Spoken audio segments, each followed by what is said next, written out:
So sa pagiging abala ng Warriors sa kanilang lineup para sa darating na season, sa ngayon nga ay tinutugunan na ng Warriors front office ang malaki nilang problema this season. Dahil ayon nga sa latest update ng Warriors Nation, interesado na nga ang Golden State Warriors sa center na si Nic Claxton, at sa status nga ng center na ito ay free agent na ito sa darating na season.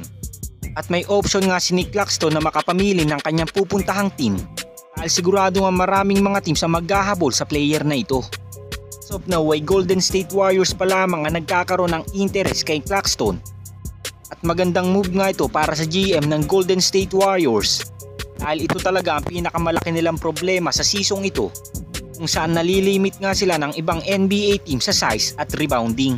Ganun pa man ay malaki ang maitutulong ni Claxton sa team ng Warriors dahil magagamit nga ni Steve Kerr ang kanyang size at pagiging athletic nito sa loob ng basket. Hindi na nga rin gaanong mahihirapan pa si Draymond Green dahil napakasolido nga ng center na ito sa depensa. So sa seasong ito si Nic Claxton ay nag-a-average ng 11.8 points, 9.9 rebounds at 2.1 assists per game. Well, kung matutuloy nga ang pag-acquire ng Golden State Warriors kay Claxton sa susunod na season, napakalaking bagay nga nito sa two-time MVP na si Stephen Curry dahil sa almost double-double performance ni Claxton. Napakalaking ambag na nga nito sa kanilang team.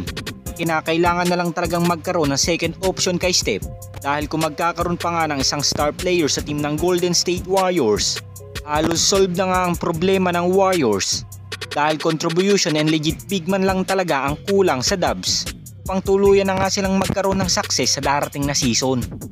Kayo mga Lods, sang-ayon ba kayo sa pag-acquire ng Warriors kay Nic Claxton? Comment down below lang mga Lods.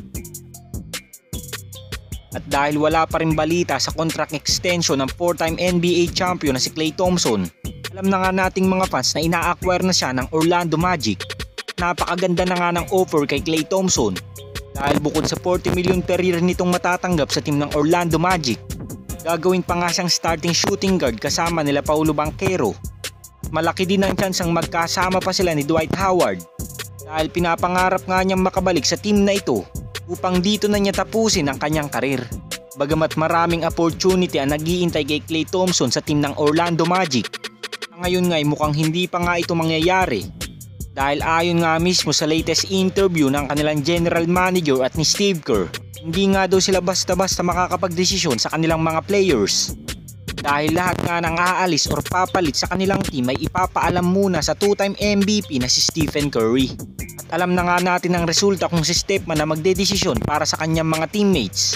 Posible nga na hindi nito paalisin pa si Klay Thompson sa team ng Golden State Warriors dahil naging parte na nga rin si Klay ng basketball career ni Steph since bago pa man makilala ang Golden State Warriors ngayong kasalukuyan.